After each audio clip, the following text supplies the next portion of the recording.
ನಮಸ್ಕಾರ ವೀಕ್ಷಕರೇ, ಇವತ್ತಿನ ವಿಡಿಯೋದಲ್ಲಿ ನಮ್ಮ ಅಜ್ಜಮ್ಮನ ಅನುಭವದ ಮನೆಮದ್ದುಗಳು, ಪುರುಷರು ಮತ್ತು ಸ್ತ್ರೀಯರ ಜನನಾಂಗಗಳಲ್ಲಿ ಮತ್ತು ಅವುಗಳ ಸುತ್ತಮುತ್ತಲೂ ಉಂಟಾಗುವ ವ್ರಣ ಗಾಯಗಳಿಗೆ ಕೇಸರಿ ಹೂಗಳನ್ನು ಜೇನುತುಪ್ಪದೊಂದಿಗೆ ಅರೆದು ಹಚ್ಚಿಕೊಂಡರೆ ಅವು ಬೇಗನೆ ಗುಣವಾಗುತ್ತದೆ. ಹಲ್ಲು ನೋವಿರುವ ಸ್ಥಳದಲ್ಲಿ ಈರುಳ್ಳಿಯನ್ನು ಕತ್ತರಿಸಿ ಹೋಳು ಮಾಡಿ ಕೆಲವು ನಿಮಿಷಗಳವರೆಗೆ ಒತ್ತಿ ಹಿಡಿದುಕೊಂಡಿದ್ದರೆ ನೋವು ಮರೆಯಾಗುತ್ತದೆ. ಬಿಳಿ ಎಳ್ಳಿನೊಂದಿಗೆ ಎಮ್ಮೆ ಹಾಲನ್ನು ಸೇರಿಸಿ ಅರೆದು ಹಣೆಗೆ ಪಟ್ಟು ಹಾಕಿಕೊಂಡರೆ ಒಂಟಿ ತಲೆನೋವು ಮಾಯವಾಗುತ್ತದೆ. ನೇರಳೆ ಹಣ್ಣು, ಹಾಗಲಕಾಯಿ ಮತ್ತು ಬೇವಿನ ಎಲೆಗಳನ್ನು ಆಗಾಗ್ಗೆ ನೇರವಾಗಿ ಆಹಾರದ ಮೂಲಕ ಸೇವಿಸುತ್ತಾ ಇದ್ದರೆ ಮಧುಮೇಹ ರೋಗ ಬರುವುದಿಲ್ಲ. ಉಪ್ಪು, ಅಳಲೆಕಾಯಿ ಮತ್ತು ಜೀರಿಗೆ ಇವು ಮೂರನ್ನು ಸೇರಿಸಿ ಪುಡಿ ಮಾಡಿ ಅದರಿಂದ ಹಲ್ಲುಜ್ಜುತ್ತಾ ಬಂದರೆ ಒಸಡಿನಿಂದ ರಕ್ತಸ್ರಾವವಾಗುವುದನ್ನು ತಡೆಗಟ್ಟಬಹುದು. 1 ಲೋಟದಷ್ಟು ಬಿಸಿ ನೀರಿನಲ್ಲಿ ತುಳಸಿ ಬೀಜಗಳನ್ನು ನೆನೆಸಿಟ್ಟು ನಂತರ ಆ ನೀರನ್ನು ಕುಡಿಯುತ್ತಾ ಬಂದರೆ ಅಜೀರ್ಣದಿಂದ ಉಂಟಾಗುವ ಹೊಟ್ಟೆ ಉರಿ ನಿಲ್ಲುತ್ತದೆ. ಮಕ್ಕಳಲ್ಲಿ ಕಂಡುಬರುವ ಮಲಬದ್ಧತೆಯ ನಿವಾರಣೆಗೆ ವೀಳ್ಯದೆಲೆಯ ತೊಟ್ಟುಗಳನ್ನು ಹರಳೆಣ್ಣೆಯಲ್ಲಿ ಅದ್ದಿ ಮಕ್ಕಳ ಗುದದ್ವಾರಕ್ಕೆ ಹಚ್ಚಬೇಕು. ಹಳೆಯ ಚರ್ಮ ರೋಗಗಳಿಗೆ ತುಂಬೆ ರಸವನ್ನು ಲೇಪಿಸುತ್ತಾ ಬಂದರೆ ಅವು ಬೇಗನೆ ವಾಸಿಯಾಗುತ್ತದೆ. ಲೋಳೆ ರಸ ಗಿಡದ ಎಲೆಗಳ ರಸವನ್ನು ಚರ್ಮದ ಗಾಯಗಳಿಗೆ ಲೇಪಿಸಿದರೆ ಗಾಯವು ಮಾಗಿ ಹೊಸ ಚರ್ಮ ಹುಟ್ಟುತ್ತದೆ.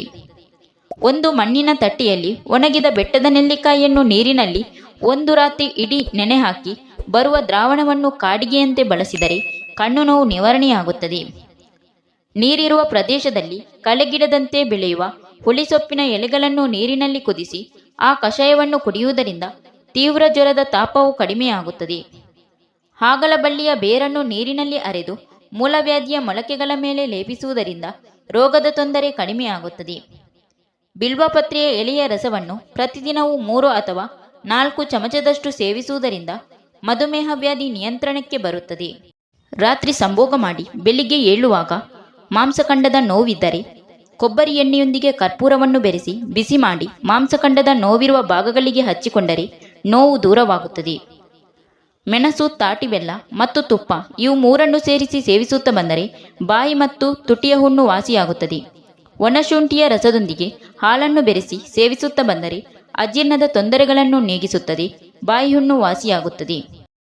ನಂದಿಬಟ್ಟಲು ಹೂಗಳನ್ನು ಹಿಸುಕಿ ಅದರ ರಸವನ್ನು ಕಣ್ಣುಗಳಿಗೆ ದಿನಕ್ಕೆ 3-4 ವೇಳೆ 2 ಹನಿಗಳು ಹಾಕಿಕೊಳ್ಳುತ್ತಾ ಬಂದರೆ ಕಣ್ಣಿನ ನೋವು ದೂರವಾಗುತ್ತದೆ. ಹಲಸಿನ ತೊಳೆಯನ್ನು ರಾತ್ರಿ ಜೇನುತುಪ್ಪದಲ್ಲಿ ಹಾಕಿಟ್ಟು ಬೆಳಿಗ್ಗೆ ಖಾಲಿ ಹೊಟ್ಟೆಯಲ್ಲಿ ಸೇವಿಸುತ್ತಾ ಬಂದರೆ ಕೆಮ್ಮು, ಅಸ್ತಮ ಮುಂತಾದ ಶ್ವಾಸ ಸಂಬಂಧಿ ರೋಗಗಳು ವಾಸಿಯಾಗುತ್ತದೆ. ಹಸಿ ಶುಂಠಿಯ ರಸಕ್ಕೆ ಹಾಲನ್ನು ಸೇರಿಸಿ ಸೇವಿಸಿದರೆ ಜಠರ ಸಂಬಂಧಿ ತೊಂದರೆಗಳು ನೀಗುತ್ತದೆ.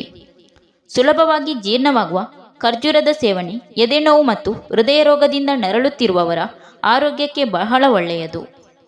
Thank you for watching. Video ಇಷ್ಟ ಆದರೆ ಒಂದು ಲೈಕ್ ಮಾಡಿ, ವಿಡಿಯೋನ ಎಲ್ಲರಿಗೂ ಶೇರ್ ಮಾಡಿ, ಚಾನಲ್ನ ತಕ್ಷಣ ಸಬ್ಸ್ಕ್ರೈಬ್ ಮಾಡಿ.